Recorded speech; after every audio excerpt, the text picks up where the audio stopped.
Hi guys, நான் தான் சஹானா. இன்னைக்கு கார்த்திகை தீபம் வீடெல்லாம் எங்கள் வீட்டில் எப்படி இருக்குன்னு தான் பார்க்குறோம்.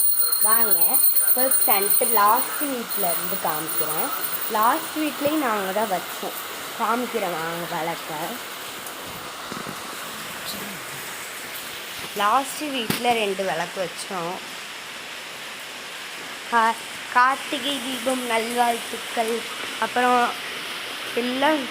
அப்புறம் சென்ட்ரு வீட்டுக்குள்ளெல்லாம் வெளியில் வச்ச விளக்கு நான் நினைச்சுட்டுங்கிறதுனால நான் பிடிச்சிட்டு போய் இன்னொரு விளக்கில் வச்சேன்.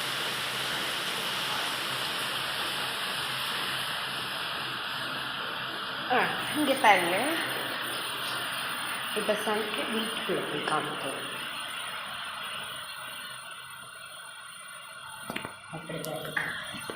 ஓகே வாங்க, இந்த வீட்டுக்கு போகிறதுக்கு முன்னாடி பாருங்க எப்படிதான் நல்லா இருப்பாருங்க. போகிறதுக்கு முன்னாடி வச்சுட்டு உள்ள போனக்கடுத்து இந்த சாமி விளையாட்டுருக்கேன்.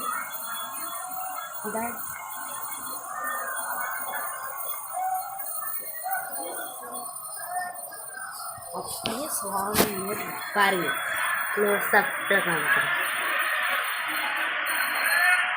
விளக்கு சுற்றி விளக்கு.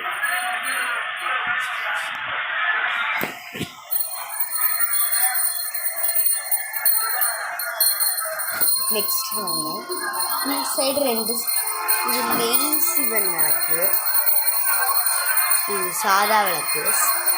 நெய் விளக்கில் பின்னாடி நெய் போகுது. அந்த இந்த விளக்கில் நார்மலாக இருக்குது. அப்புறம் இந்த சைடு பார்த்தீங்கன்னா இந்த சைடு விளக்கு.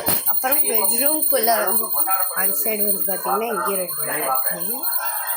எங்கள் வீட்டு சாமியில் ஃபர்ஸ்ட் சாமி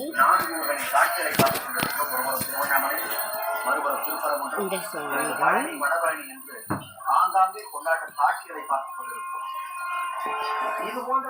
பாருங்க,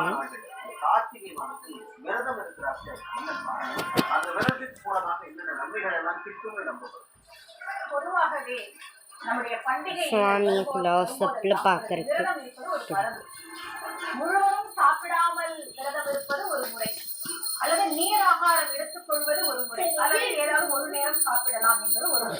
கார்த்திகை விரதம்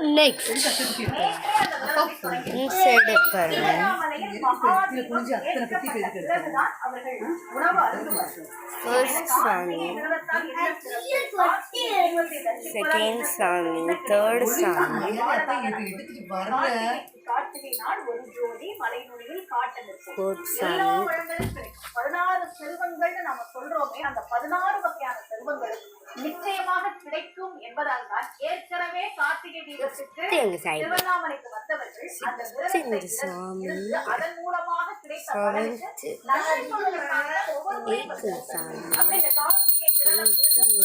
வழிபாடு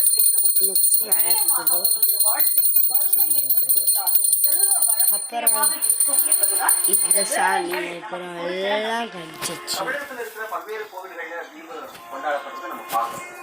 தமிழகத்துல சிவன் கோயில்களும் ஏராளமாக இருக்கின்ற தருணம்.